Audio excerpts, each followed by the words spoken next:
Where are all the others? Oh, there we are. Tabato, you are on. Thank you. Okay, but you have a great now. That's a Doesn't beautiful say here. picture. That's a stunning picture of Pinky. Okay. We'll do that. Mr. Tibato, I saw your message on this morning. I did not get time to change it, but I will change it for the The near after future. the webinar. Yes, All right. No, thank you.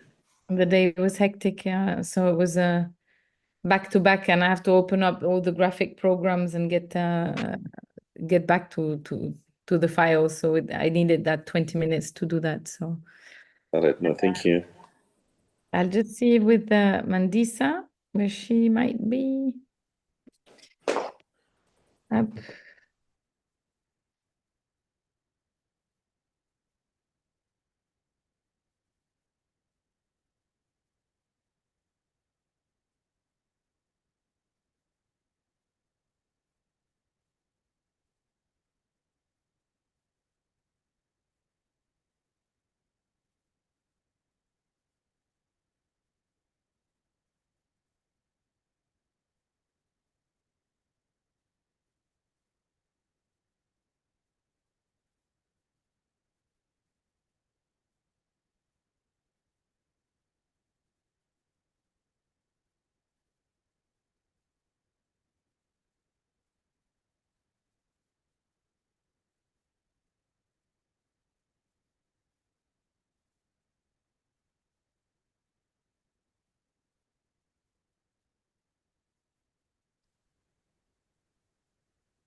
Good day, and how are you?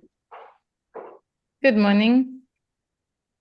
Oh, we are in the afternoon. Yeah, me too, though. It's true. Sorry, I just had the the US on the line. That's why I got messed. I'm not well, eh? I'm even thinking of going back to the doctor, Jennifer. You know, I'm not fine.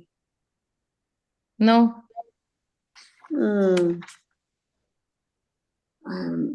just not fine. You've been working too hard, Deputy Minister. No, it's my eye infection, eh?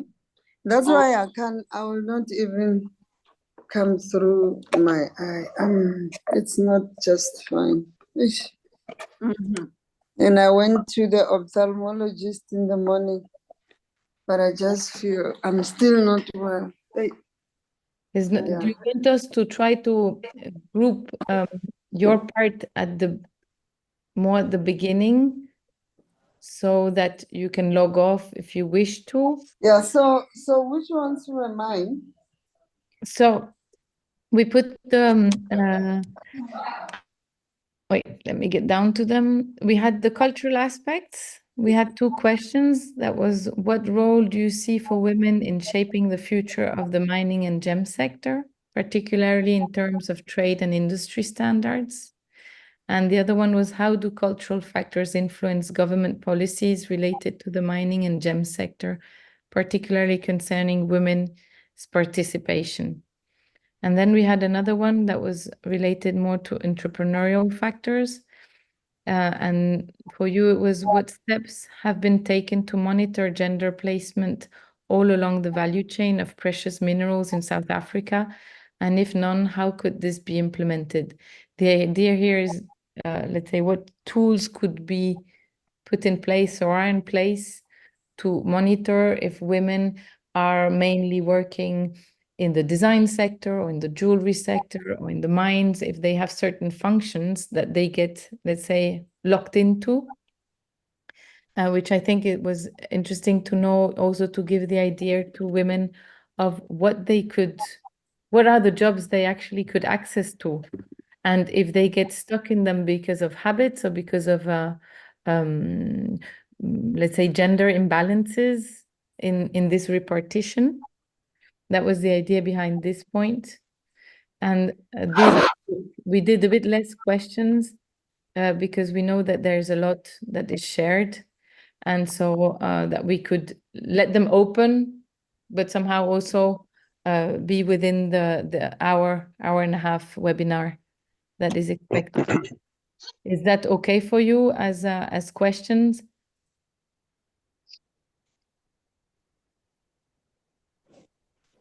Yeah, I think I'll see, but maybe let me take first. Yeah, because I'm not well, and I was looking forward to this thing, so. Yeah. Maybe what we can do is, if you have like questions and answers already that you have formulated, Deputy Minister, then maybe we can include that. So do we quickly improvise, or maybe you could answer a bit and then just switch to a topic that you're familiar with and comfortable with, right? Yeah.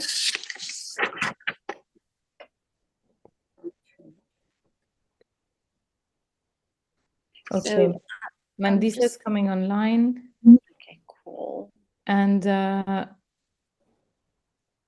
Dimakatsu will be a quarter of an hour late, but that she said already yesterday. And... Okay.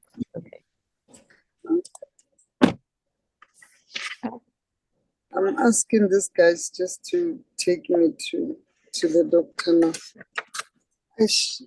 Yeah, so I'll be on mobile. I went in the morning, but I don't know why. What's happening. So he says I must just come back. Ms. Deputy, is your connection the one that says Huawei P Smart? Or is it the one that says Pinky Kekana? Mine says Pinky. Kekana. Okay. I'll just mute the Huawei P Smart then. I just didn't want to mute you.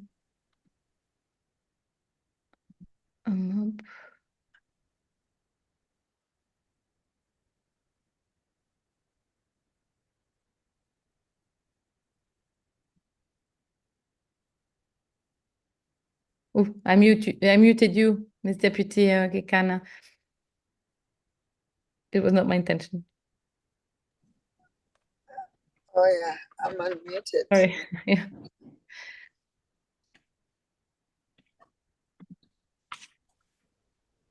Sorry, there was a note taker of somebody that I just muted. If they want, I can unmute it. And Dalo, I take it as to unmute there.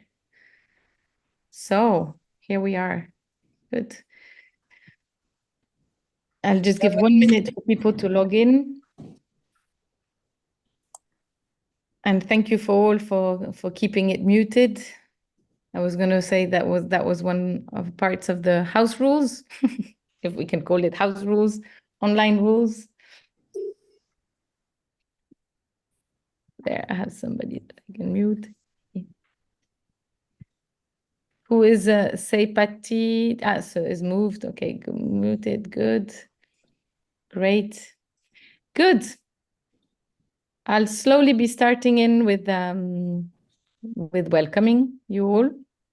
I'm actually very happy because this will be the third meeting webinar that we hold on this analysis of the place of gender in the value chain of precious minerals. And it's the second one on South Africa, because we had much more to say. And I think that from now on, they will be longer than just 1 hour. And we see that there are actually a lot of people having interest. We're about now 120 people who asked to follow and get information about the next meetings that we have. And the next one is actually on the 27th of September and will concern Zimbabwe. For those who don't know me, my name is Jennifer, and I am the president of OWIT Brussels, the Organization of Women in International Trade, which is an NGO. And I have a second activity, which is CSO for iTraceIt, which is a company specialized in traceability of diamonds and gems and precious metals through blockchain technology. And for those who were not there the former times, I'll just recap the goal of these webinars, meetings. It's under a meeting format. As you notice, people can actually intervene. It is to gather and share experience and the good practices and look for solutions and collaboration between each other in each country and each community, their challenges and their different ways to solve them. And I'm a firm believer that by exchanging between countries and cultures, we sometimes get new, we get opportunities to find new ways to solve some of the issues. And I would like these webinars to be focused on solutions, but I know that sometimes we have to mention the different challenges to find solutions. I would like to underline here, it's really not a question of women in front of men. It's a question of gender balance. It's not a question of all genders being the same. It's a question of empowering and enriching by the differences between genders, between ages, between cultures, between traditions. And this is really what I look forward to, creating, let's say, a pool and a community of people who would like to see trade and this business be something that empowers each other and not and resolve some of the issues that we might detect and identify during the way. And actually, these collaborations I've already seen on the WhatsApp group, some that are starting to exchange in the background as well. And another simple example for me is having met Geeta Maharaj, who will be our moderator today as last time, and who's a woman that really stands out, according to me, and who has supported this initiative all the way through. And I'm really honored to have you on board, Geeta. Just to say that I wanted it to be underlined. And if somebody needs to do international trade, I can only recommend also Geeta's platform that's called TradeBricks-OpenTRD. We will send these kind of links as well afterwards. And it's Africa's largest network of verified suppliers to do business with. And so before I give the floor to Geeta, I'll just repeat the house rules or login rules. Please keep your mics off. And if you have questions during the interventions, type them in on the chat. And then at the end, we'll have also a question and answers moment. And if we should happen, like last time, to go over time, then you saw all the questions that were mentioned in the chat were answered by mail in the following week. It took a week, but it will be answered. So please do so. And if you have questions that arise later on, you're welcome to also send them by mail. I think you have a mail that sent you a calendar reminder. You can use that mail to contact us. So I'll pass the floor to you, Geeta, and let you, lead the dance. Thank you, Jennifer. It is both my pleasure and privilege to introduce our eminent panelists for today's session. I believe their expertise and insights are sure to encourage an enriching, engaging dialogue. At the outset, I would like to point out that our Honorable Deputy Minister is not too well, so we will be starting off with her, and then she would have to leave a bit earlier. So, Honorable Deputy Minister, thank you very much for joining us despite your illness. Our first panelist is the Honorable Deputy Minister, Ms. Pinky Kekana, who currently serves as the Deputy Minister of Public Service and Administration. She has devoted her career to advancing gender equality and empowering women in South Africa. In a previous role as Deputy Minister in the Presidency, she led initiatives to enhance women's economic participation, advocate for equal pay, and combat gender-based violence. With extensive experience in public service, including positions as Deputy Minister of Communications and Digital Technologies, Executive Mayor of Waterberg District Municipality, and MEC in Limpopo, Ms. Kekana has a profound understanding of the challenges women face. Her unwavering commitment to our social justice has earned her recognition as a transformative leader. and she continues to inspire others in the fight for an unbiased society. Our second panelist, Mandisa Nkwanyana, is the president of the Business Women's Association of South Africa, BWA, the largest organization in the country dedicated to empowering women and youth in the economy. With over 40 years of history, the BWA has been instrumental in supporting business and professional women nationwide. Under Mandisa's leadership, the association is committed to nurturing future female leaders. She advocates for women's business issues and champions women's rights, providing crucial support to a diverse range of women, from recent graduates to those in leadership roles. Mandisa's strategic initiatives continue to enhance the BWA's role as a vital source of empowerment and inspiration for women across South Africa. Our third panelist, Jenna Clifford, is a renowned South African jewelry designer, entrepreneur extraordinaire, philanthropist, and mother, celebrated for her bespoke creations that reflect her vibrant spirit and deep understanding of design. With a career that began in 1979 at Erdang Jewelers, she founded Jenna Clifford Designs in 1992, which has since become a prominent force in the jewelry industry, known for its exceptional craftsmanship and personal connection to clients. Jenna's commitment to ethical practices, including sourcing conflict-free diamonds, complements her belief that jewelry is a personal expression of the wearer's soul. Beyond her business, she's a passionate advocate for women's rights and empowerment, actively engaging in philanthropic efforts and leadership initiatives, including her role as a torchbearer for the United Nations Millennium Development Goals. Our fourth panelist, Dimakatso Malwela, is a dynamic leader and entrepreneur. She is also the founder and president of Women of Value South Africa, WOVSA, supporting women and youth enterprises across Africa. Dima chairs the SADC Women in Tourism and is a vice chairperson of the UN Women in Tourism Leadership Africa Committee, overseeing tourism transformation initiatives. As an executive board member of OWIT International and the founder of the OWIT South Africa chapter, Dimakatso champions women's roles in international trade. She is the sector lead in tourism and hospitality for the Women Economic Assembly, WACONA. Additionally, she is the managing director of NKPI Holding, a company with the following subsidiaries: Dima K Collection, B Leisure Business and Leisure, Africa Group, House of Delicacy, Hydrolox South Africa, and NKPI Consulting. That, ladies and gentlemen, is our eminent panelists, and I will now dive into our first part of the webinar. The topic of discussion for today is place of gender in the value chain of precious gems from mine to finger.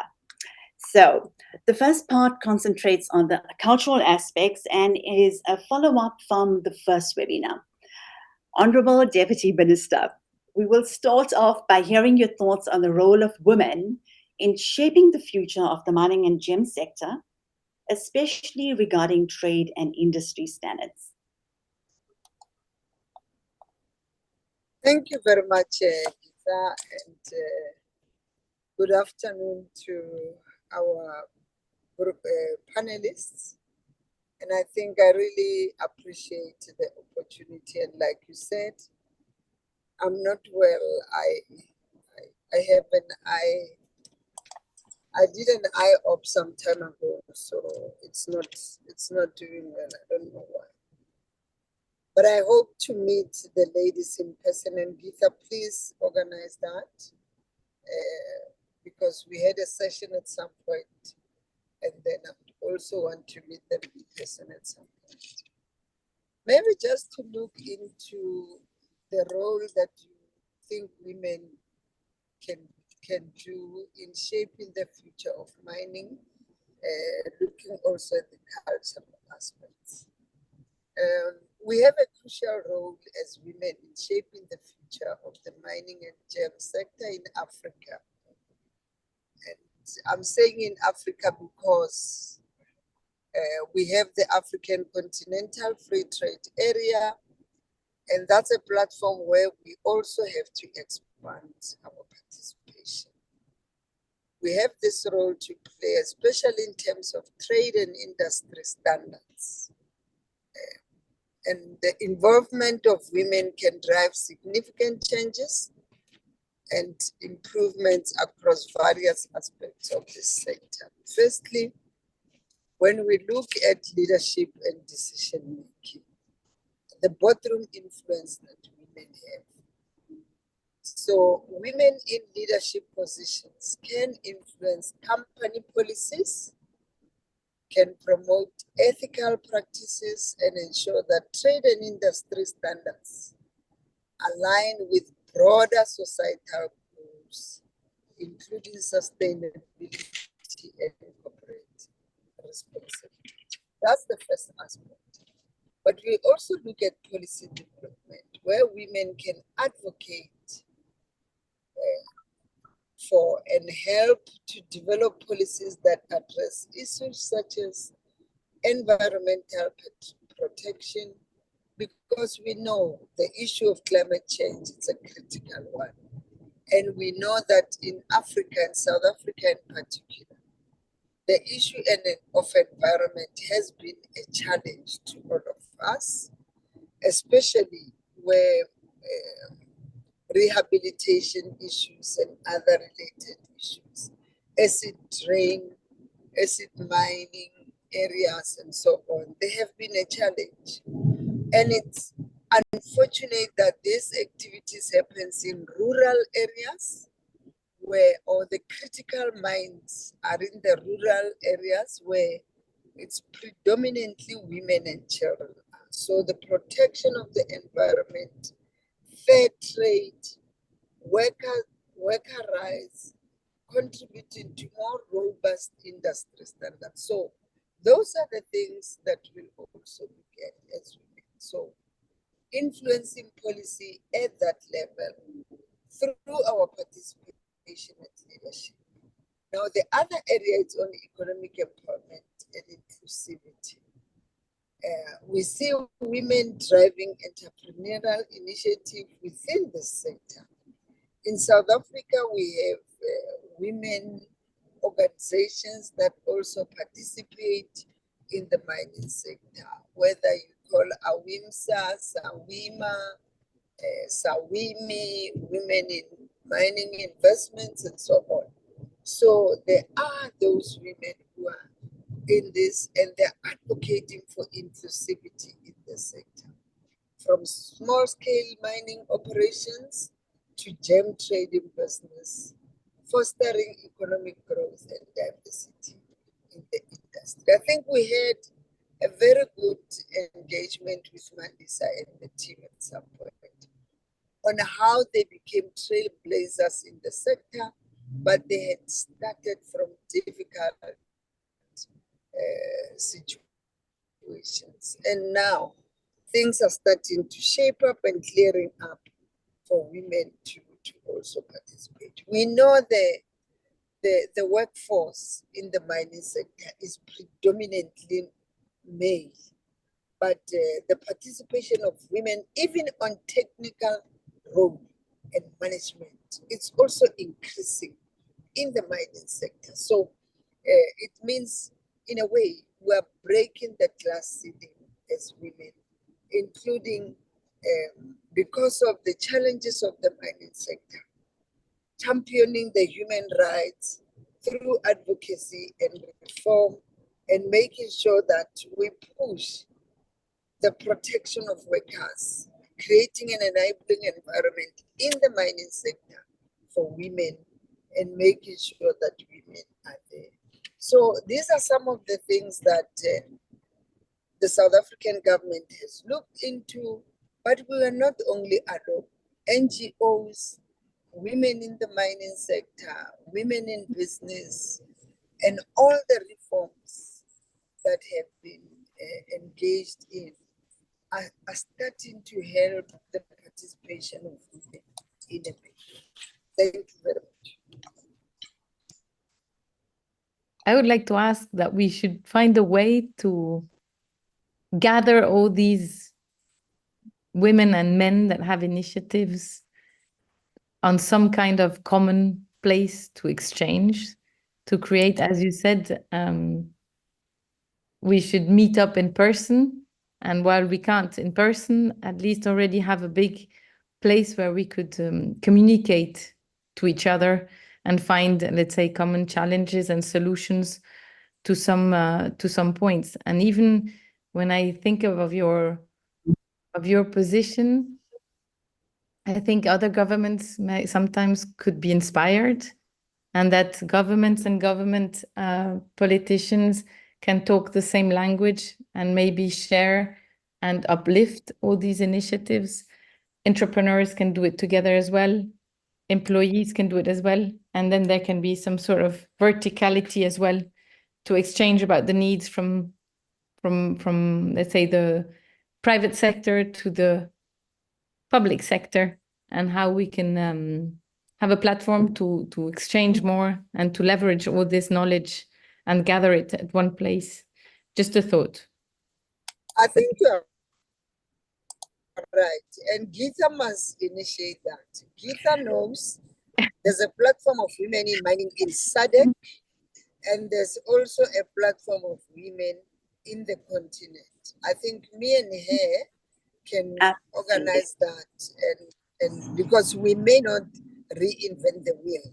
Already there are engagement at this level, including what the AU is doing, because ministers in the mining sector come together, those in different sectors, they all come together. So what I will do with Geeta after this, we'll see how we align and come to the request you are making, so that we broaden this. And even there are already linkages with women in Canada and women in Australia in the mining sector. So it's something that Geeta can coordinate and organize.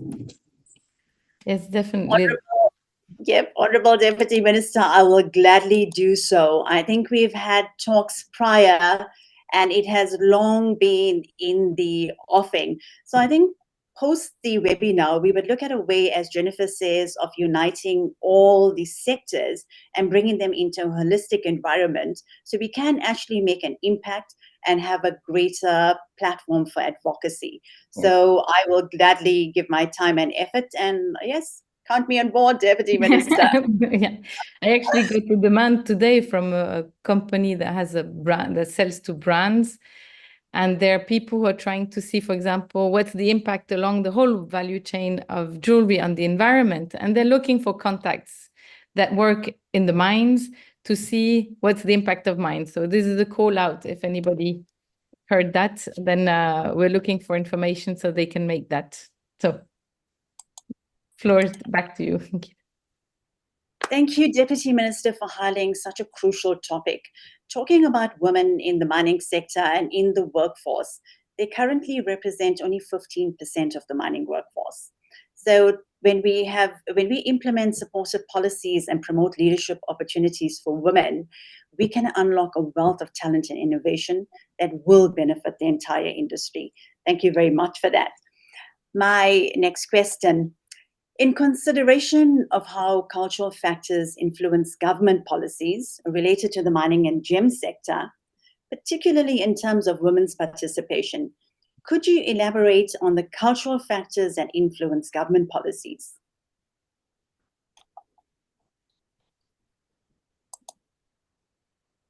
Deputy Minister, that is for you. Yes, thank you. Okay, there are many ways that we can look at this. The basic thing that women look at, it's sustainability and environmental stewardship.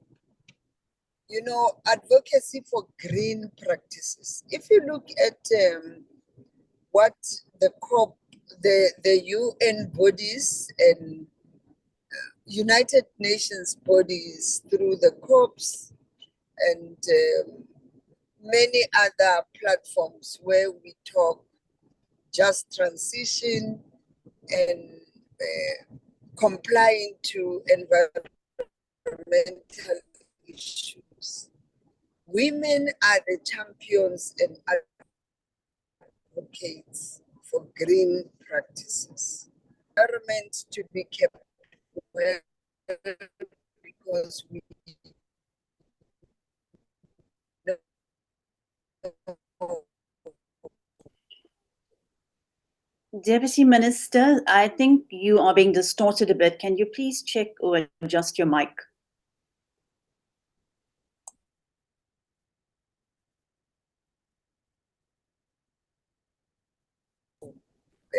wealth is invisible. Can you believe? So there's an innovative practices that minimize the ecological impact of mining activities, because we know what it means once the environment is tampered with.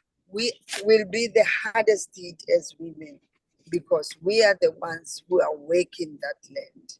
When you talk primary agriculture in rural areas, it's women at the forefront. So there has to be adherence to environmental issues.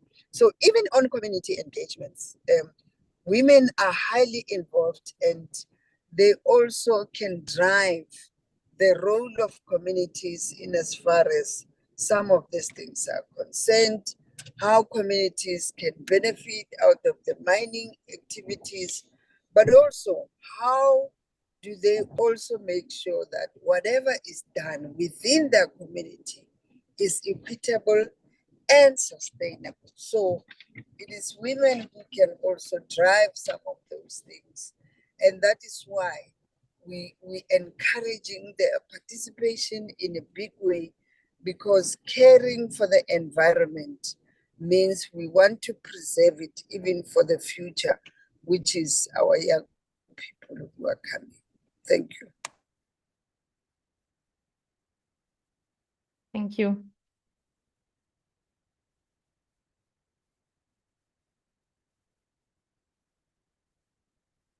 You're on mute, Geeta. My apologies. Thank you very much, Deputy Minister. I totally agree that environmental factors have a huge play on sustainability in a community. So wherever we have women in a community involved in mining, it is all intertwined. And I think it is something that will also encourage women's participation in the sector. So thank you for that insight.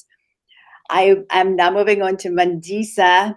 Mandisa, following on from DEM's insights on her cultural factors, the cultural competency, and the vital role that this plays in empowering women within the mining and gem sector, how important is it to acknowledge these cultural factors that affect women's participation in this industry?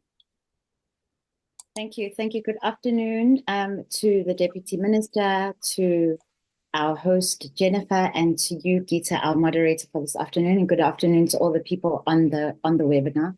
And thank you for this follow-up. I think the last engagement ended, on a very high note, and there was real interest in wanting to delve deep in some of the conversations that we picked up on the last time. But with regards to the question that you are posing, with regards to the cultural factors, and specifically when you look at industries that are predominantly male-dominated, industries where even women themselves have an internalized bias that maybe I can't participate, I think it's very important to look at both sides of the spectrum. On the one side, from the mining industry's perspective, what sort of systems are in place to bring in a different woman from diverse backgrounds, or different people from diverse backgrounds, and create an enabling and an environment where they are able to add their opinions, they are able to grow, they are able to contribute to the greater whole. But also on the other side, I think there's an important conversation that needs to continue happening. And I mean, the minister has spoken about all the advocacy work that's done by different bodies that has opened up the door slightly ajar for women to be able to come in. But I think it's also having real conversations about how young women and women have every equal opportunity to participate in any industry of their choosing. Part of it also lies in the kind of education we provide to young people. Some of it is just historical, You've never seen anyone who's working in the mining industry in your own family. So it's not a natural thing that comes to mind. But I think with education and opening up opportunities and also showcasing future work opportunities, I think we are able to start dismantling some of the biases that we have in our own heads, but also start to dismantle some of the historical operational structures that make it difficult for women to participate. So I think there's two sides to how we manage and tackle this.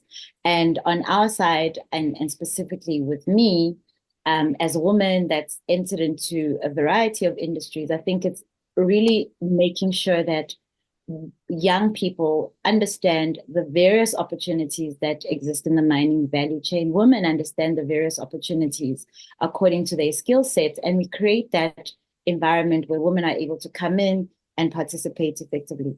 I think when we also talk about culture in the African and South African context, and also under the conversation that we are talking about today, I think there's a major opportunity in terms of how women can participate in the jewelry manufacturing value chain, the gemstone value chain, looking at the amazing designs that African women are able to create with the most simplest things. So if we're able to encourage young women to enter into the design industry, the precious gems and industry, can you imagine the kind of amazing things we start seeing coming out of this continent? So I think there's work that can be done today, the way organizations can really change the way they operate and the way they are able to accommodate women in their workforce. But I think there's also future work for us as advocates in this field to do in order to change how this industry is going to shape up in the future.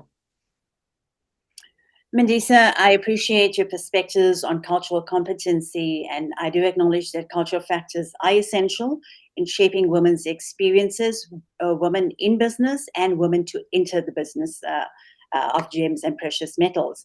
And this influences the effectiveness of policies aimed at promoting gender equality as well. Thank you for that. Listening to both Deputy Minister and you, Mandisa, it is imperative that we explore solutions that preserve cultural heritage while also achieving gender balance in the mining and gem sector. What kind of solutions do you propose or believe can be implemented? Is this for me or the minister? It's for you, Mandisa. Okay. Fantastic. I think and hence I asked if it's for me or the minister, because policy is not really our strong point. Our area as the Business Women's Association is obviously advocating for the participation of women. But I think I want to make an example of a client of ours that we served in the past, and it's the De Beers Group, right? And one of the things from a corporate perspective that they did, and they continue to do, and they've done it for the past 20 years, is to roll out annually a competition for young jewelry designers, right? They're a mining company, but they do understand the importance of ensuring that we don't just send raw materials to other countries, and you start fostering a culture of new designs and etc. And they've put their money where their buck is and ensured that they are able to train and develop and support young jewelry makers in Botswana, South Africa, and other markets where they are currently running mining operations. So that's a corporate imperative where corporates can come in and say, look, we are in this market, we are mining this market, we are making a lot of money in this market, and we can't just leave it at just, you know, the junior miners or the guys that go underground. How else do we benefit these communities? How else do we safeguard the future of these communities? How do we transfer skills? How do we support the future workforce? How do we support future entrepreneurs? So that is one area where I believe that corporates are doing their part, but in order to ensure that an example such as the De Beers Shining Light Awards and the training that they do for future jewelry makers becomes a norm in different ways across the mining industry, is then really looking at the miners that are not doing the right thing.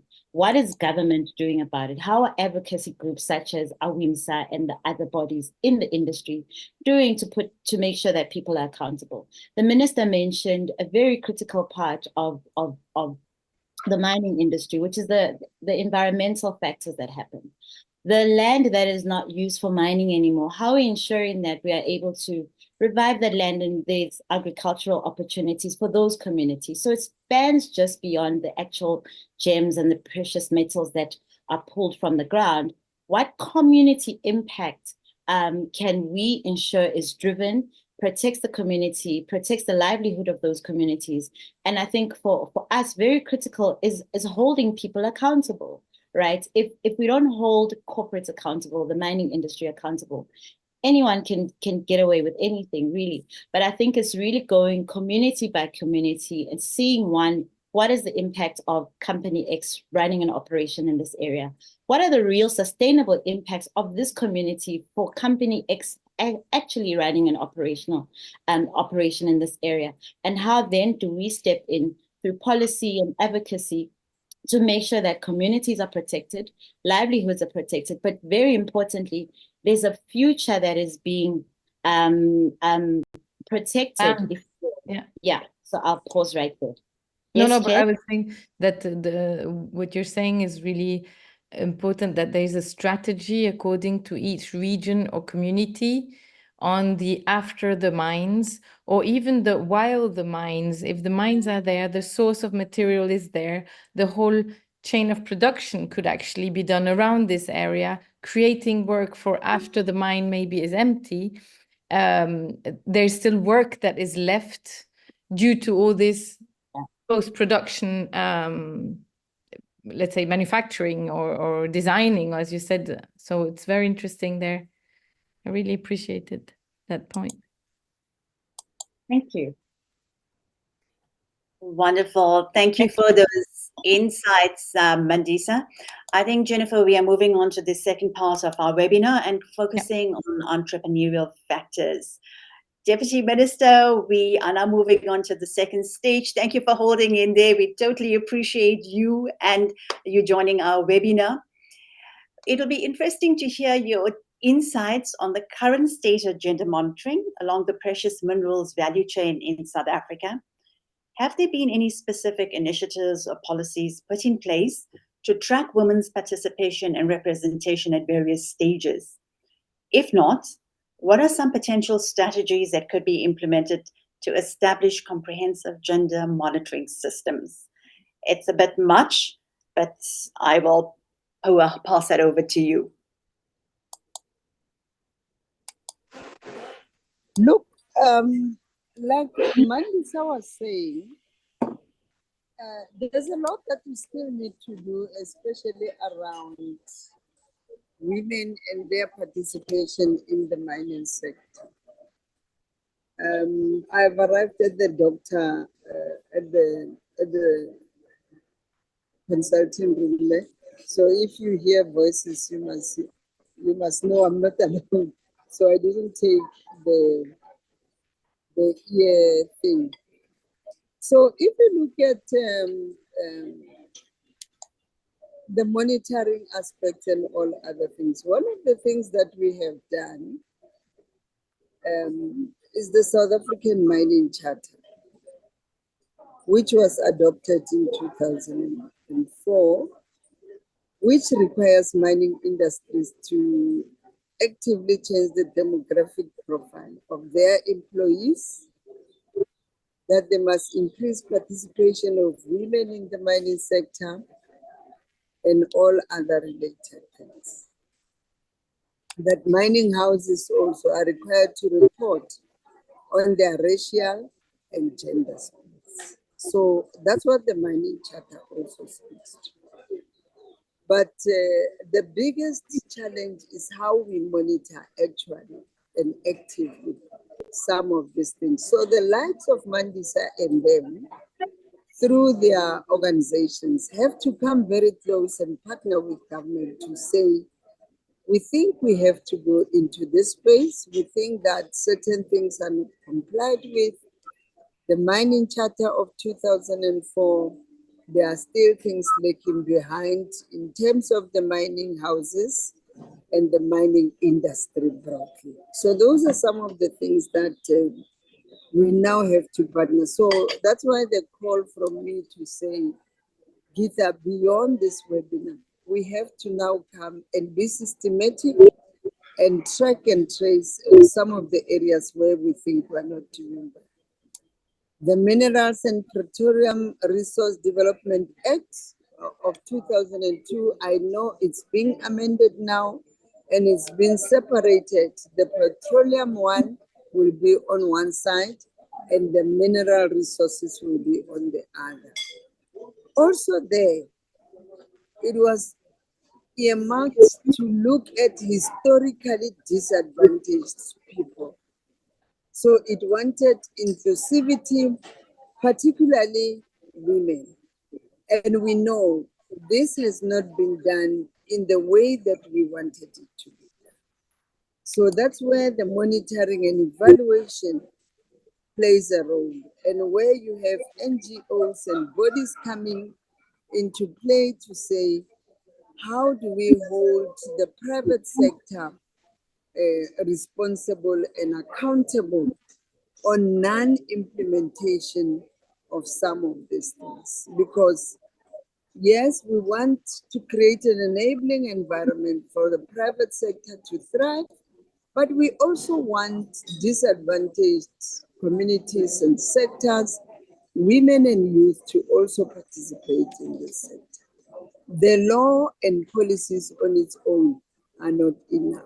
We have to be there and monitor the actual implementation, including where we look at the statistics, the labor statistics in as far as women representation are concerned in the mining sector. So we see less participation of women, including in the actual industry as employees and so on. So these are the things that we need to look at and say, how do we deal with this and how do we intervene? We have seen also rising issues of sexual harassment of women, physical and verbal abuse of women in the sector. And these are some of the things that our women will want audience and attention, because these are also mechanisms that should be seen to be wanting to intimidate women participation in that sector. So yes, women in mining have said that they are driving the target of doubling the percentage of women by 2025. That's the target of women in mining.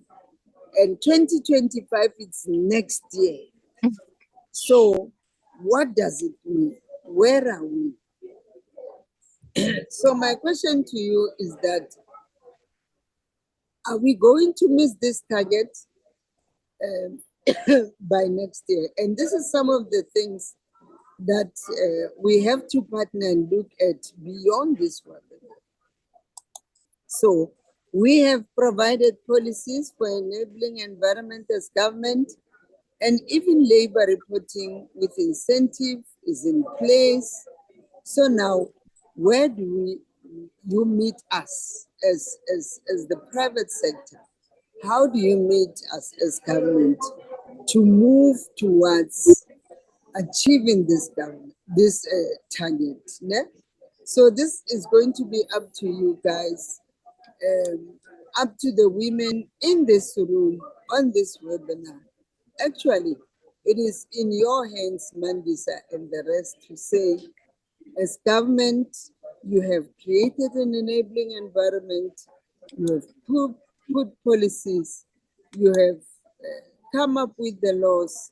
There are targets that we have put. 2025 is going to be a test case for all of us to say, where are we as women of South Africa before we can even go continental.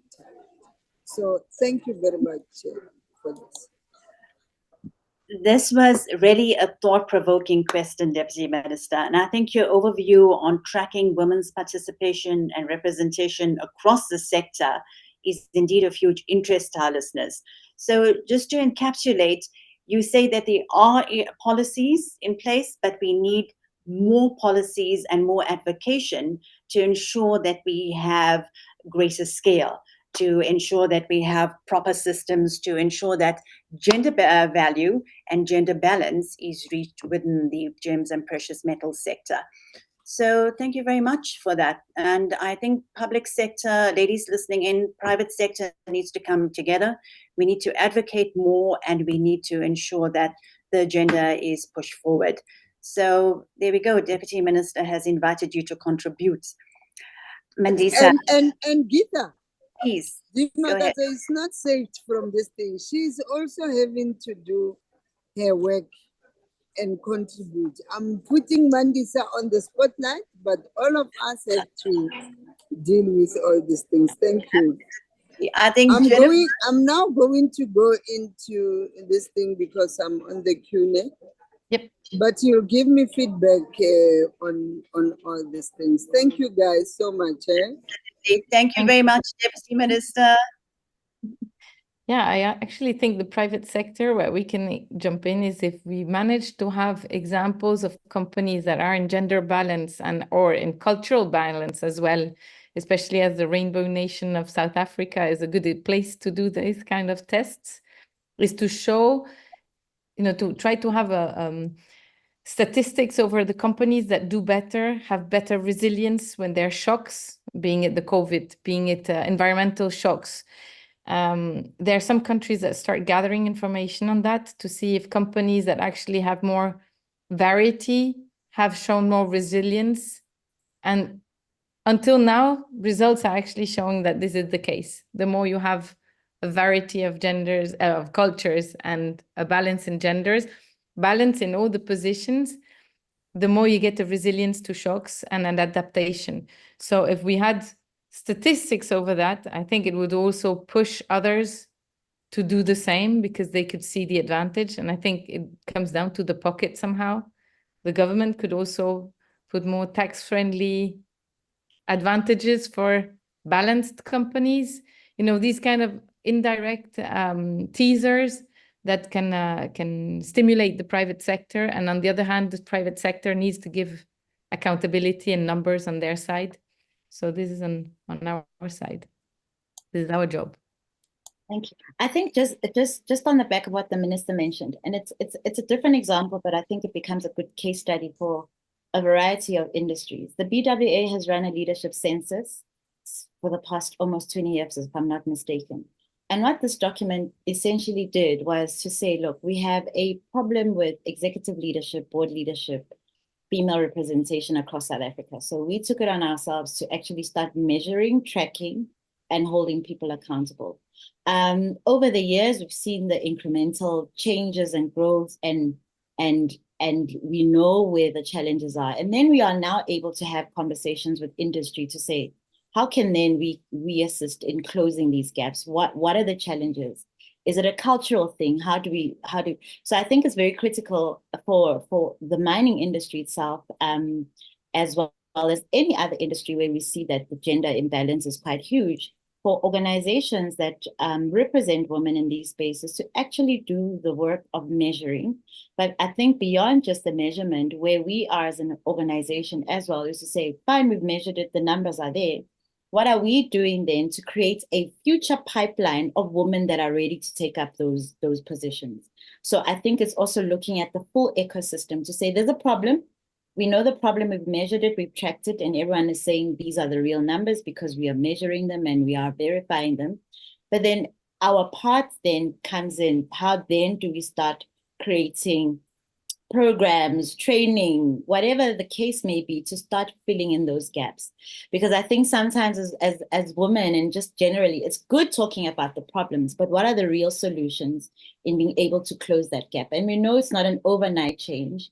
We know we're not going to have 50% representation on boards tomorrow, but how then do we start year in, year out, if we have a set target, to start closing in those gaps? And when you've measured it and you've gone to these JSE listed companies and you know that company X has got 0 women on their board, you know exactly the culprit, for lack of a better word, that you're dealing with. It doesn't become a blanket, the industry is not equal, because that's not true. Some companies are far better than others. But when we actually know who the culprits are, if you will, we are able to then sit at a table and say, look, how do we help in this process? And this goes beyond just leadership, starting to look at value chains. Where are women in the actual supply value chain? Then you can start really driving the change that we need, and not just rely on stats and all these targets for 2063 and 2030, but we actually don't have tangible information to say, okay, mining company Y has been a culprit for the past 5 years.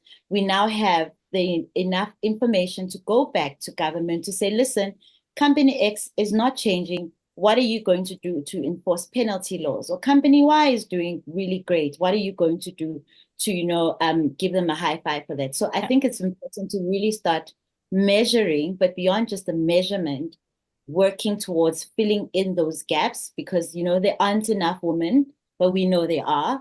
So how then do we present these women and say, here they are? So the excuse that there's not enough women doesn't cut it anymore. So then what's the next problem? So that we can systematically work through some of these mythical problems that most times, that really, when you start getting down to the nitty-gritty, sitting with a CEO of one particular company, as opposed to just having a blanket conversation with industry, then you start seeing those changes starting to come to the fore. So that's just And I think actually, when you say that, by talking with the companies themselves, when it's on the private sector that things have to be done, actually sitting one by one is getting all their needs and what are the soft skills and the hard skills and soft skills that they're looking for. And this can help create a program that, to be shorter in term, could be an additional extra specialization in management in the university or in stone cutting or, whatever elements there are. And if there are already schooling programs, that maybe they can be facilitated, and that there has to be 50% at the course of women and men. And this would create a cohort of people with already the technical skills that can then come in and fill in the gap. But you're right, totally right, that it's the companies need to emit their needs. And we see it also in Europe already 20 years ago. I think my thesis was, how can education be adequate to the labor ecosystem? And it was, we talked about it 20 years ago. Today, there is a huge gap. And people, companies are lacking people, and people are lacking work. So there was a mismatch for some years. So it's true that I think today, and this is maybe a concrete case, have really gathered the information of the needs of the companies, especially the companies who are not in gender balance, to understand what are the things that they need from a woman to be in that position, or let's say, what are the skills that they want, and then present them cohorts of women that can apply for the jobs somehow. Yeah, true, correct. Sorry, I jump in, but that was I'm allowed to. Melissa, talking about solutions, the BWA has a very rich history of supporting women in business from the 1980s. How can business associations such as yourself, OWIT, International as well, play a role in supporting women to access international markets and trade networks? Additionally, what specific strategies or initiatives do you think would be effective in facilitating this access? I think a starting point for us, Gita, is to mention the fact that our organization really strives on collaboration, right? We represent women across all sectors. We can't claim we are a specialist in mining, for example. So I think collaboration becomes a critical factor in terms of putting together programs that support women in trade, that support women being able to send their products to other markets. So where we are as an organization at this particular point, and it's not specific to the mining industry, we are currently in process of working on a program that really unpacks what trade is. And this is something that I believe that we'll have deeper conversations with yourself and Dima and Jennifer in terms of how to bring this to expression. Because when we also talk trade, we don't just talk mining only, it's a variety of products across a variety of sectors. But what you find is that some of our members have never actually even sent anything to Botswana. What does it mean? What does it entail in my business? How do we assist women in being able to and make that a reality? And I think that becomes a very critical component, not just trade in terms of the Americas or Europe, but we've got a huge opportunity on the continent with the free trade area. But there's a lack of understanding of what that really essentially means. I've got these products, I've got these things, I've got these earrings, I've got all these things. How do I? So I think it becomes critical in the short term, especially for women that haven't tapped into that space, for us to work together with organizations such as OIT, with sector-specific organizations to start unpacking this information. And I think what that also will do for entrepreneurs in these spaces is also give them a better understanding of all the different opportunities in the sectors that they're particularly playing in. You find that, maybe I want to start a logistic company. And in my head, I just think trucks.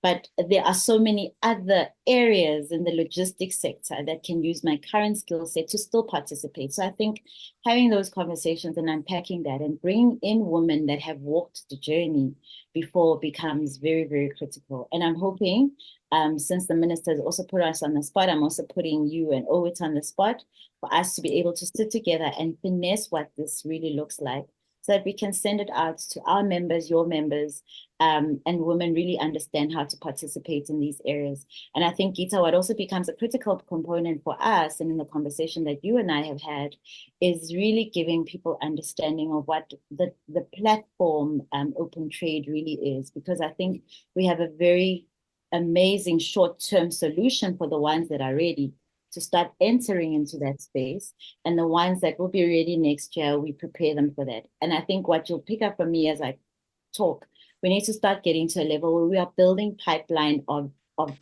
businesses that are ready to take up those opportunities, so that we're also not throwing out blanket programs hoping that someone will participate. But meanwhile, Jennifer has been doing this for 10 years, and I'm thinking about starting, right? So being able to understand where the businesses are, where the opportunities are, and we are able to then assist and support them from that perspective, I think becomes a very critical component. So in answering you, it's a collaborative effort from us as the BWA with partners in industry across various sectors, so that we can ensure that women across South Africa, women across regardless of the sector that they chose to operate in, are able to grow their businesses. Because reality, ladies, we're not going to be billionaires selling to people in South Africa only. It's not going to happen. It won't happen. So how then do we ensure that we open up a larger world where our services are needed, our skills are also needed? Because I think another thing we don't talk about when we're talking about trade, we forget that we can trade skills as well, not just physical products. So it's also having that understanding of how then do we transfer these skills, transfer this knowledge, and also make money in the process. So my then challenge to us is let's work and roll out something amazing next year, so that the ladies are able to, one, benefit from open trade, benefit from the learnings that it's with the years that they've walked in this space can bring to them, and also then start making the free trade area a very tangible thing that women can touch, can feel, can participate, and can benefit from. Yeah. Thank you, Mandisa. And sorry, Jennifer. And I think in response to that, let me just jump in. When it comes to cross-border and continental trade, we have not even touched on that aspect. And how far we have moved with open trade and trade breaks. I currently have the president of the After Young Entrepreneurs Foundation staying with us for a month. So we are currently creating the platform for women and youth entrepreneurs, building up the platform to ensure that we do actually envision this. We have dreamt it, but now we are actioning it. So Mandisa, in response to you, we are actioning it. And I think Deputy Minister is passionate about women. She's passionate about youth. She's passionate especially about gender-based violence. She would like to eradicate, eliminate that. So yes, we are looking cross-border and we are looking continental. So I love challenges and I'm up for it. Thank you very much for that. Jennifer, we hand back to you. Yeah, I just wanted to say that, if we want to put a small resume of what we can do here, next week when I'm giving that conference at the WTO on traceability and the impact and actually measurement, this is actually related to how you could actually measure if you choose to import products that are gender balanced or not. These kind of things can be included. But I'm having a meeting with Anush Bogosian, who's the head of trade and gender at the WTO. And I'm also having another meeting with Judith Fezai, who's the responsible for She Trade at the ICT, the International Trade Center, ITC, sorry. So I think that if we want to think, and also for the participants, if there are things that would, you know, can spring to the mind, is maybe the right moment to lobby this to these institutions. So just drop that on the floor. And also a last point, in the group of all these, of the WhatsApp group, etc., we have a school in Florence, one of the oldest schools in jewelry that is 40 years old. And I think I mentioned it in our meeting yesterday. But when you talked, Mandisa, about transfer of skills, they are really open to start collaborating and transferring skills one way or the other, but also bringing people down to South Africa or other countries and bring people from producing countries up to Florence to be able to create smaller barriers to importing directly somehow some of the goods. So I think that just drop that. These are some concrete points that can be leveraged to those who are on board with us. Do we want to showcase right now one of these ladies who did the whole way through? Please, Yes. go ahead. So for all of you, we had Jenna Clifford that Geeta introduced right before. As she couldn't join physically today, Geeta took over and had an interview with her. I'll play part of it right now, and the rest I will send it out by mail, at least the link to the video, together with the video of this webinar, because I think this time it's recorded. And I think she's a very powerful woman and an example of everything is possible. And if you hang on and if you're disciplined and you work hard, you can get to it. So let me just share my screen and get that on as well. Here, sharing screen. Sorry, you'll see all my desktop mess, I guess. So I can't put it all big screen, but I'll give it already. Let's say it's about 20 minutes. I think we'll take about 10 minutes and then I'll share the rest. Good afternoon, Jenna. Let me know if you hear it fine. I know you're a scion of the industry, so I think this is an honor and a privilege to be sitting here with you. And I'm going to hand over to you. Well, my honor that some South Africans are bothering to unite women in what's still Women's Month, and it's my pleasure. Lovely. Well, lovely to have you. So I have a few questions that I will be posing to you, and please feel free to answer as you go along. How do you think the jewelry industry has evolved in terms of gender balance since you started, and what further changes do you believe are necessary?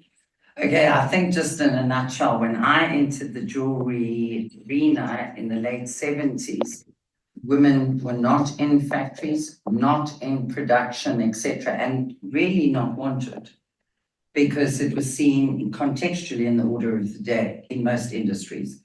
So yes, it was difficult, but with challenges, you do get abridged learning.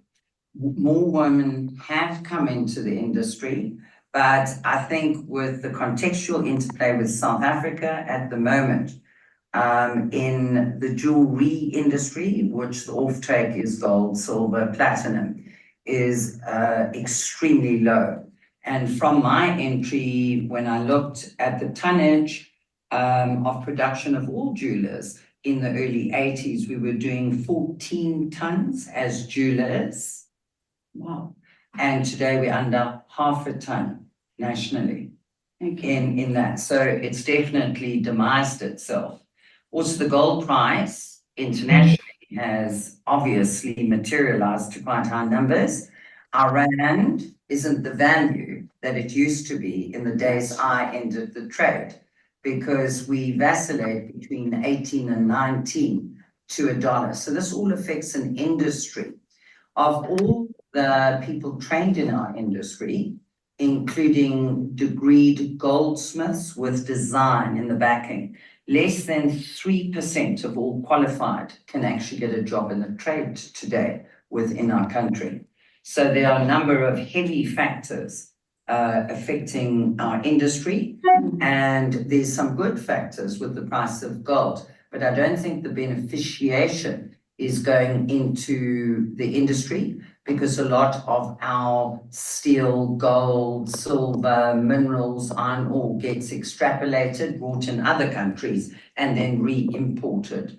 So I would, and I have, in all the years I've been in the trade, been trying to be very, very active, promoting our beautiful country and our wonderful resources. Never did I think in the order of the day that De Beers and Anglo-American that were paginated in this country would actually not even be in presence.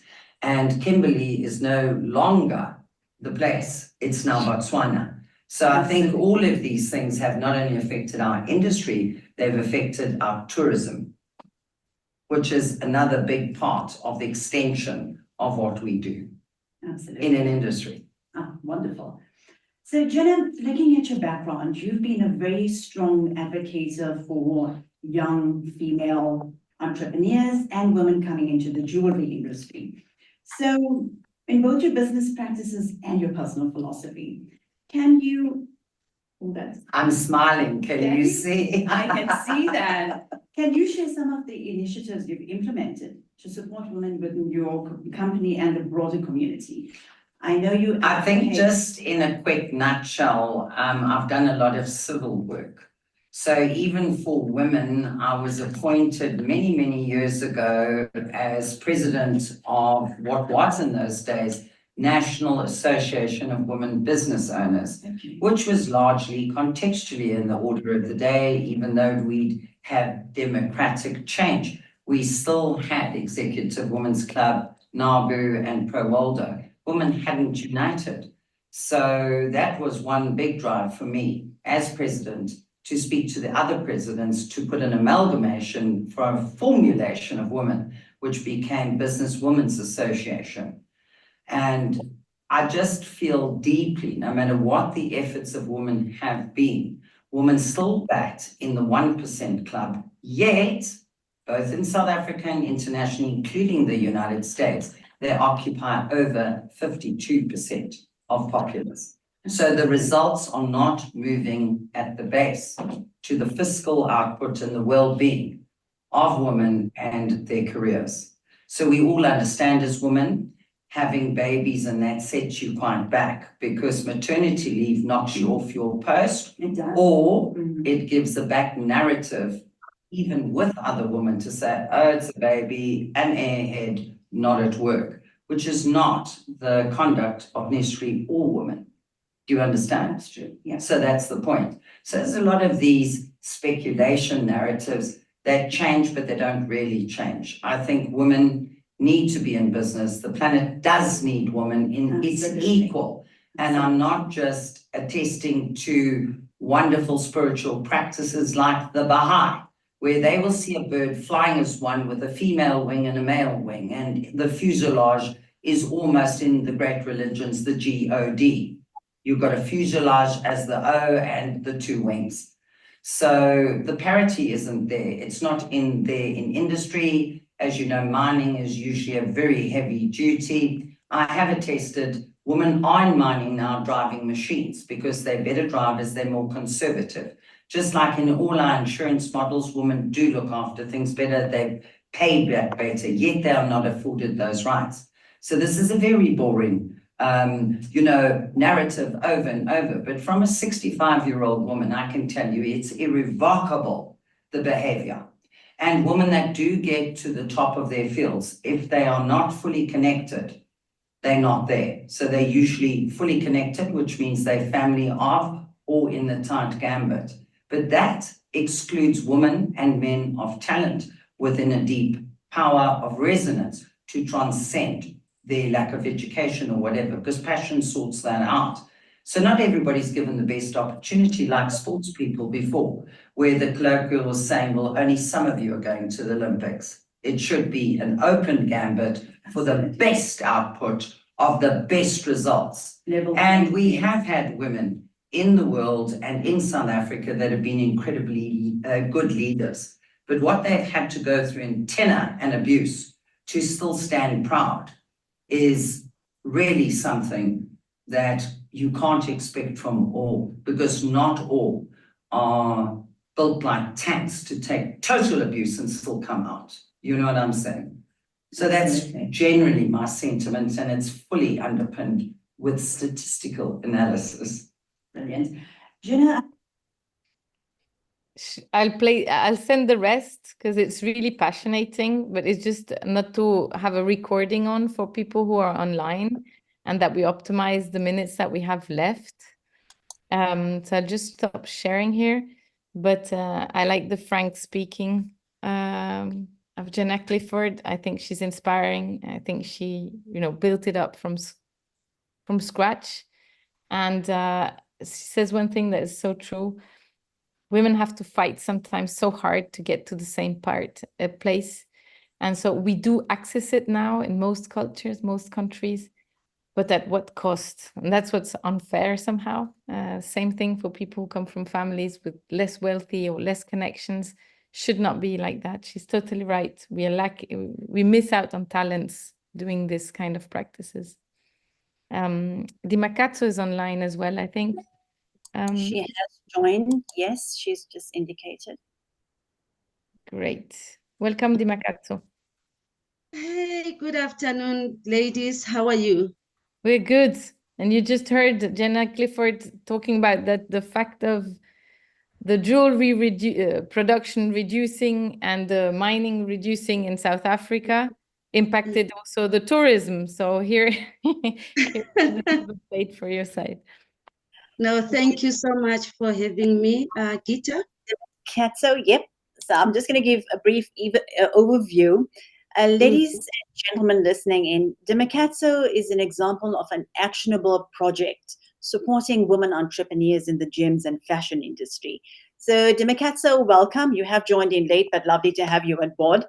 So Demakatso has created a fashion and jewelry tourism concept merging with travel, which provides enthusiasts an immersive experience in local craftsmanship. So visitors engage with the artisans, celebrating our heritage, which is South Africa, while promoting resource-efficient practices and transforming shopping, which we all love, into a meaningful journey that connects them with the artistry and history of the region. I will now hand over to Demakatso to elaborate on her concept.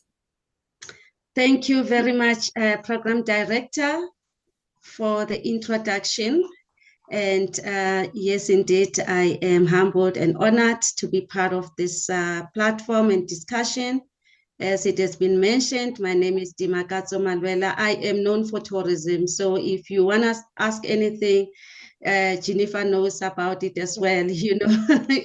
My other name is tourism. And what I found within the sector is that we can always marry it with other sectors, and to drive the exposure, drive the trade, the investment, or whatever that we need to put out there, through tourism. So what we have, it is called the Business and Leisure Fashion and Jeweler Tours, of which we introduce because we know, like, when I am traveling to this particular country, I just don't want to go there maybe for a conference and maybe just for holiday, but I also want to do shopping. And you find that in most cases, people, they don't really know where to go, the exact place. And in Johannesburg, as we know, in South Africa, it is called the Place of Gold. Johannesburg is called the Place of Gold, of which we've got the part of where we can still showcase, what it has been happening back then within the mining industry in Johannesburg.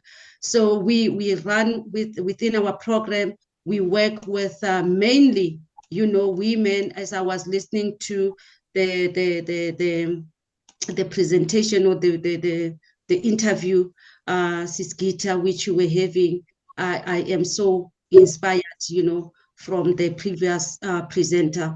So we need to look at how we can, as women, support one another at the same time, making sure that we put women on the platform where they can be able to showcase their products. So within our tours, we've got various spots or destinations that we will go to, as well as we also have the part of the where we have to go to where these women they are doing their jula. So we main objective of our program, it is to showcase the local, highlight the work of which is done by our local and fashion designers, especially also in the jula, how we can also marry the fashion part, coming from the garment side, also with the jula.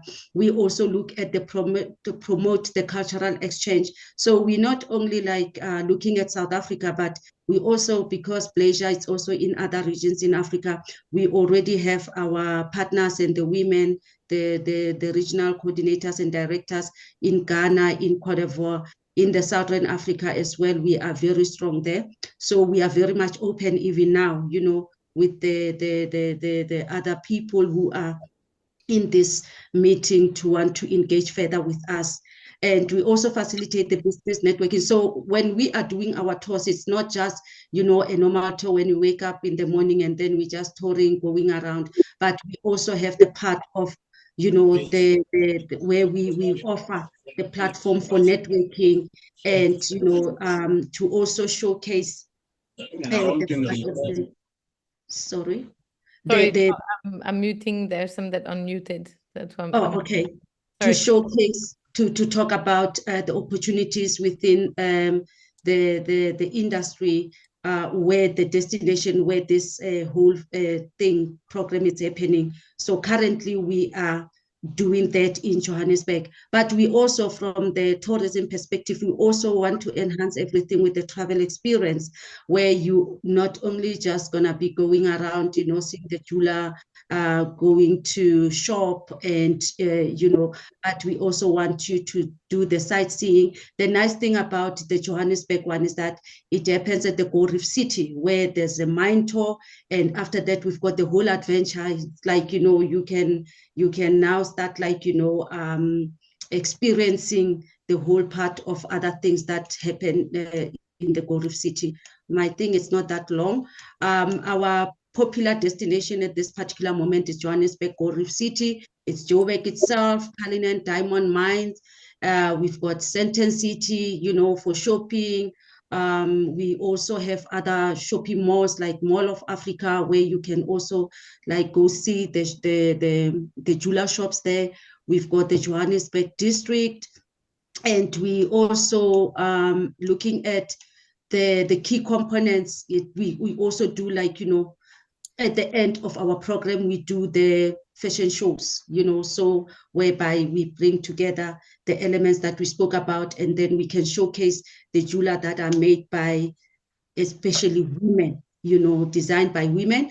We've got the business seminars. As we said, we want to bring the business element within that. Hence, we call this whole program the Business and Leisure Workshop and Demonstrate. So when you join the tour, you also going to be taken to where the cutting, it's happening, the polishing and all those kind of things, the exclusive shopping experience, the factory and the studio visits. We have arranged that. We're working with the Gauteng Growth and Development Agency as well. And the cultural immersion, you don't want to miss an experience when it comes to our culture and our heritage, which we are very proud of, and obviously the networking events that we offer. So that is my presentation for today. We are very much open and inviting, key other strategic partners, even the enthusiast travelers who wants to come to South Africa to come and experience such, to go through this. And we're also going to be having our fashion shows in October as well as in November. So we can also be able to share that information both on the website as well as via calls and our platform through Sis Jennifer as well. Thank you, ladies and gentlemen, for your time. Dima, you are definitely a woman of many talents, and I'm sure your venture will be of supreme success. So here we have it, ladies and gentlemen, a woman who is actually taking other women along with her on her journey right to the top. So thank you very much, Dima. Jennifer, I know we have just 13 minutes left, so would you like to take questions from the audience? If there are any questions, we didn't have many questions on the chat this time, but some appraisals that it was can't read my question on the answer. Sorry, back to the meeting. I can't read it. So there was one. SADC is an intergovernmental organization of 5 countries in Southeast Africa, and BRICS is a group of 9 countries in BRICS trade. For whom are involved, for whom are involved, you are doing how? I don't, wait, if you're still online, Huawei, the one who has Huawei P Smart, I think she just logged off. No, you're there. Can I ask you to unmute and maybe formulate the question? Wait, I'll put unmute. Can you hear us? The one who has Huawei P Smart Z. To unmute in case that's the issue. Down on the bottom, you have audio and you're able to unmute down there. I can't do it from here. I can ask to unmute, but I can't unmute you. Or you can write. Wait. Wait, I'll write. Ah, yes? No, okay. Fred, if you could please unmute and pose your question.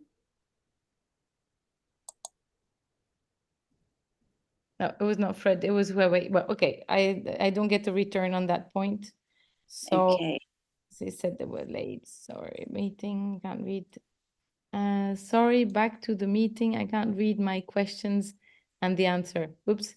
Okay, that was Huawei. But I'll contact directly and see who it is and if there are any things that I can revert on. So we don't have that many questions today. I think most of them were maybe asked last time. I would like at least to just underline that we see that there are a lot of initiatives. And for example, what Dimakatso, what you proposed is highly interesting if there are anybody also online that are in other countries. And the fact that bringing groups, at least for Europeans, going on tourism tours that have a scope and, you know, where they could even go dig their own, dig in a mine and, you know, see a cutting facility or even have the experience to bring from a rough gem to a polished gem, though it might not be a year-long cutting with all the details, but this experience is highly valued, at least in the tourism industry. But I also see it as when people return to their countries, they come with another mindset on another country. Traveling is highly important. I've always said I think every student should leave for a year and be 6 months in 2 different cultures after school so that they discover what they actually want and what life can actually bring them. And this maybe brings us also to the concept of Mandisa that you mentioned, that we need to understand what the companies that are not in gender balance, and especially in this case, from the mining sector to the jewelry, to the trading of these materials and annex services around, what are they lacking not to have the confidence? Why don't they get enough candidates? Or are there specific hard skills, soft skills? What are the trainings that they would need? Can it become like an extra course to main courses that are more generic? Or should it be specific schools? I don't think so. I think it's better to have small programs that are like extra special programs, specialization programs, like a doctor that would like to learn a specific surgery or something like that. And that we came also across a topic that was finances, that Jenna said it's true that we see women actually often manage better the goods they have, manage better the reimbursement of loans, and they still do not access finances that easily. We will have that topic very strongly for Zimbabwe, where we have Laon, who's a specialist in this kind of access to finances. So, but it is also a topic we haven't covered much in for South Africa. But I think we have a pool we have a country where you have it all. Compared to other countries, you have it more or less all, especially with the reputation around the diamonds as well. When we talked about Nigeria, they had also a lot of things. It's a big country. There are a lot of things to do as well. And they had the gemstones. So now somehow there should be also some interconnection between Nigerian providers and buyers and collaboration somewhere there. So this is really what I hope to see in the coming months from my side. That's my wrap up. I leave Gita yours and these are yours. Excellent. I think, Jennifer, in summary, and to cap it all up, as you say, South Africa has it all. We have abundant natural resources, advanced mining know-how, strategically located, robust trade infrastructure, skilled workers, and a supportive policy environment. So, as you say, we are a very privileged hub for the global gems and precious metals trade. And Jennifer, from my side and from a continental perspective, I would like you for taking this initiative, creating an impact in the industry, being a pioneering movement. You have actually given women a voice to bring in gender parity in the sector. So thank you very much for that. You have started a movement. I always tell you that. So it's very impressive. And as Deputy Minister Pinky Kakana says, we need to take this forward and not let it just stop here at the webinar. So for all those interested parties, for all you powerful women that are listening in, Jennifer would love to invite you to participate in this movement. And I think if we all collaboratively and collectively take the gender parity aspect forward, we will all be living in a much more equitable society. So thank you very much for that, Jennifer. And thank you for this splendid platform to showcase that. Yeah, it's thanks to all of you. We can't do it alone. And so we also invite men who can see the advantage of gender balance because they also gain a lot from it. So also welcome is really about balance, not about one in front of the others. So thank you to all of you. Mandisa, do you want to add a word? It's a very small summary. We have it all, except we've lost how much we're exporting in completed jewelry. So I think there is another challenge, especially when you look at the context of African countries in a whole. We really need to be intentional around ensuring that we are not just exporters anymore. So I think, you know, with what Jenna mentioned in terms of the drop in tonnage of actual completed jewels that are going to other markets, and what you also mentioned, Jennifer, in terms of, you know, the partner that wants to bring in these skills. I think for me, it's seeing in Africa where we are not just exporters of raw materials, but we are also contributing to a variety of industries. I mean, Dima has mentioned when people travel, they don't just travel to see the lions. They also travel to buy a piece that only exists in South Africa. But if we are not creating the pipeline of future designers, future etc., future, we'll always be buying our own stuff back from other places. We'll end up even buying our own traditional wear from other places. So I think for me, the challenge really is in being part of this global community, being part of a global ecosystem. Let's, as Africans, as women in Africa, let's contribute in a greater way. I know it's difficult. I know no one's going to find your new store tomorrow, but I think these conversations and this partnership and consistently working together in the various sectors that we operate in will ensure that we are a real, true global player, and we're sending out things that us as Africans are also extremely proud of. So yeah, so hopefully the next time Dima does a tour, someone in here will be selling your own jewelry to whoever's coming. So I think that's the challenge for us, is to really, really try and push, or else we'll always be consumers, and that is not the way it's supposed to be. Thank you. Thank you. Thank you to all. Thank you, Gita. Thank you for your patience when I jump in unpromptedly and keeping this structure. And we see you, all of those who can be there on the 27th, and else on the WhatsApp group, and else by mail. Thank you to all of you. Have a lovely and brilliant afternoon. Bye. Bye. Thank you so much, Jay. Thank you, Gita. Thank you, everyone. Yes. Bye. Bye.